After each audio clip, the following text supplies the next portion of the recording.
नमस्कार विद्यार्थी मित्रों। आज हम आपकी पाठ्य पुस्तक में से प्रयोजनमूलक हिंदी का पठन करेंगे।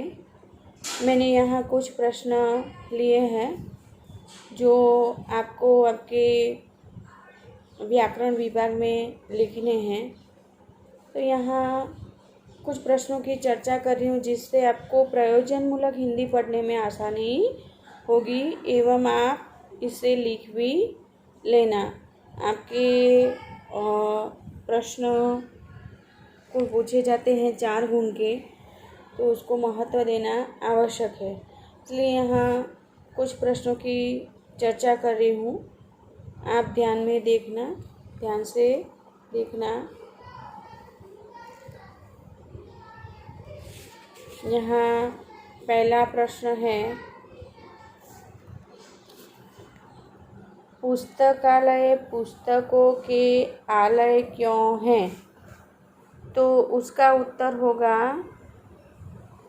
पुस्तकालय में व्यवस्थित ढंग से बहुत सारी पुस्तकें रखने का पर्याप्त स्थल होता है, इसीलिए उसे पुस्तकालय पुस्तकों के आलय है। दूसरा प्रश्न है, पुस्तकालय ज्ञान का भंडार क्यों है? तो पुस्तकालयों में विभिन्न विषयों की श्रेष्ठ अद्यतन सारगर्भित एवं उपयोगी पुस्तकें संग्रहित होती हैं। इनके अलावा पुस्तकालय में अनेक दुर्लभ ग्रंथ भी होते हैं। पाठक इन पुस्तकों से ज्ञानार्जन करते हैं, इसीलिए पुस्तकालय ज्ञान का भंडार है। यहाँ देखिए, आपका दूसरा प्रकरण है सूचना प्रौद्योगिकी। तो उसका पहला प्रश्न है, सॉफ्टवेयर किसे कहते हैं? तो सॉफ्टवेयर कंप्यूटर का अभिन्न अंग है। यह कई तरह के प्रोग्रामों का सेट तैयार किया हुआ होता है एवं जो कंप्यूटर को काम करने योग्य बनाता है। विशेष प्रकार के कार्य संपन्न करने के लिए विकसित प्रोग्राम भी सॉफ्टवेयर हैं। यहाँ दूसरा प्रश्न देखिए, सूचना प्रौद्योगिकी का क्या अर्थ है? तो सूचना का अर्थ है जानकारी या ज्ञान प्रौद्योगिकी, और प्रौद्योगिकी का अर्थ है तकनीकी। यानी सूचना प्रौद्योगिकी का अर्थ है जानकारी या ज्ञान की तकनीक। तीसरा प्रश्न है आपका, हार्डवेयर किसे कहते हैं? तो हार्डवेयर कंप्यूटर की मशीन होता है। इसमें कंप्यूटर का मॉनिटर, कुंजी पटल, केंद्रीय संसाधन इकाई, माउस तथा मुद्रक आदि का समावेश होता है। आपका तीसरा प्रकरण है विश्वकोश थिसॉरस परिचय और उपयोग। इसका पहला प्रश्न है, शब्दकोश का उपयोग क्यों किया जाता है? मनुष्य को अपनी भावना को व्यक्त करने के लिए सही अभिव्यक्ति की आवश्यकता होती है। सही अभिव्यक्ति के लिए सही शब्दों का चयन आवश्यक होता है। सही शब्द चयन के लिए शब्दों का संकलन तथा शब्दों के मानकीकरण की आवश्यकता होती है। ये चीज़ें एक साथ शब्दकोश में मिलती है, इसीलिए शब्दकोश का उपयोग किया जाता है। मतलब कि अधिक शब्द होते हैं, उसका सही अर्थ दिखाया जाता है। इसीलिए उसे शब्दकोश कहते हैं। शब्दकोश किसे कहते हैं? शब्दकोश शब्दों की एक ऐसी बड़ी सूची मतलब ग्रंथ होता है जिसमें शब्दों की मानक वर्तनी, उनकी व्युत्पत्ति, उच्चारण, अर्थ, व्याकरण, निर्देश, परिभाषा, प्रयोग, पदार्थ आदि का सन्निवेश होता है। तो इस शब्दकोश मतलब कई शब्द उनके अंदर होते हैं, उसकी उत्पत्ति कैसे हुई, उच्चारण कैसे किया जाता है, व्याकरण की दृष्टि से अर्थ एवं निर्देश, उसकी परिभाषा, सभी प्रकार का अनुमोदन होता है, इसीलिए उसे शब्दकोश कहते हैं। देखिए, शब्दकोश और ज्ञानकोश दोनों अलग अलग बातें हैं। आपका तीसरा प्रश्न है, ज्ञानकोश किसे कहते हैं?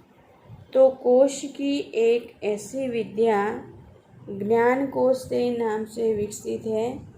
इसके भी कई प्रकार और पद्धतियाँ हैं। चरित कोश, कथा कोश, इतिहास कोश, ऐतिहासिक काल कोश, जीवन चरित कोश एवं पुराणाख्यान कोश तथा पौराणिक ख्याल पुरुष कोश आदि ज्ञान कोश की अनेक विधाएँ हैं।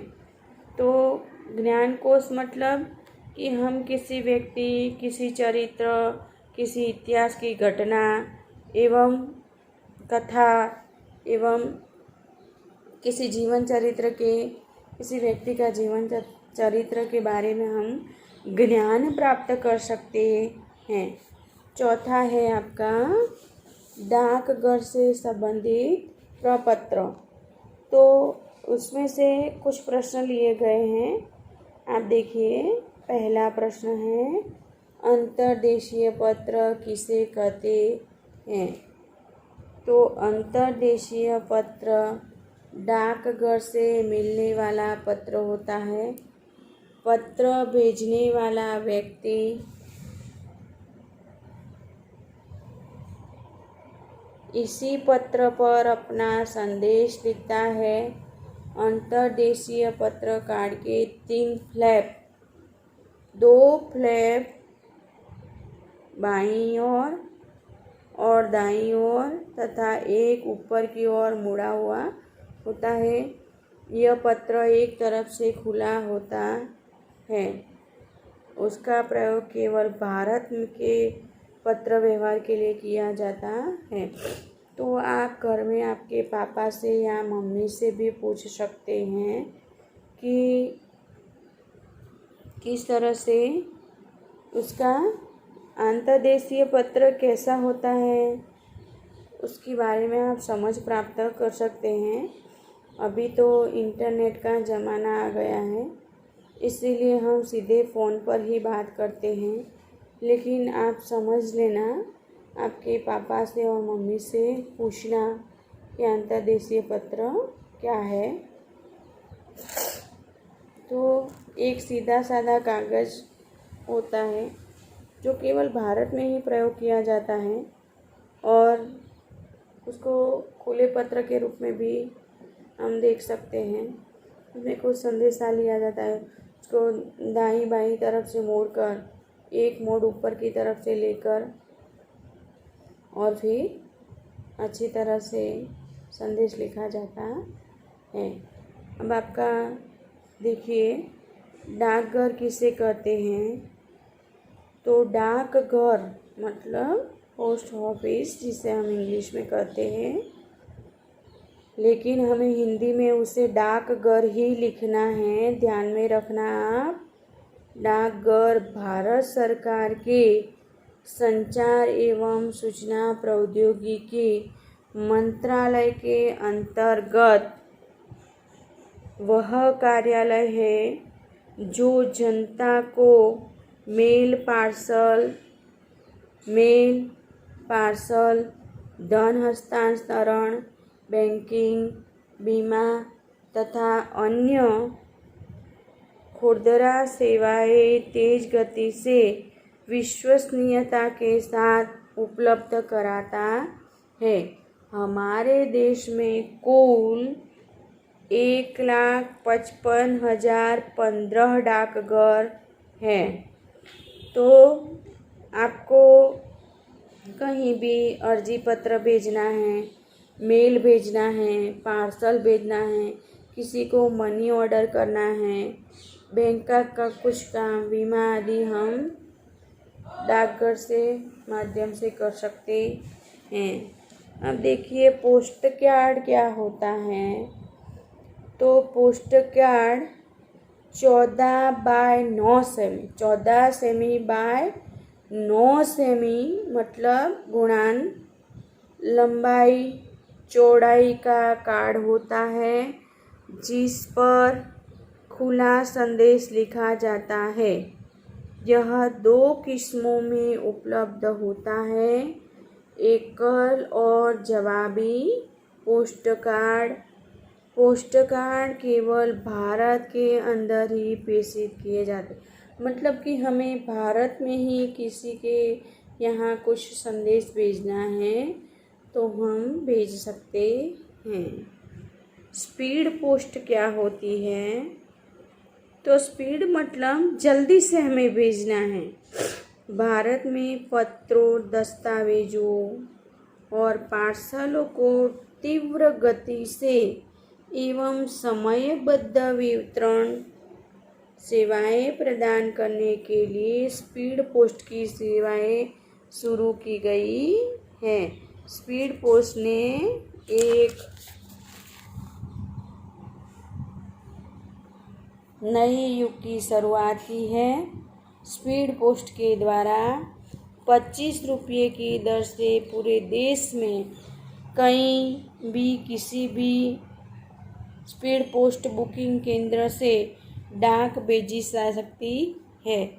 स्थानीय स्पीड पोस्ट की सुविधा भी स्पीड बुकिंग केंद्र में उपलब्ध है। मतलब हमें किसी के यहाँ कुछ जल्दी से भेजना हो, पैसे भेजने हो या कोई ऐसा पत्र हो या ऐसी कोई भी हमारी इम्पोर्टेंस पत्र व्यवहार है जो हमें स्पीड पोस्ट से भेजना हो, तो हम जल्दी से हम पोस्ट के द्वारा उसे भेज सकते। तो विद्यार्थी मित्र, आप यह प्रश्न ध्यान से लिख भी लेना एवं पढ़ भी लेना। दूसरे वीडियो में हम दूसरे प्रश्नों की चर्चा करेंगे।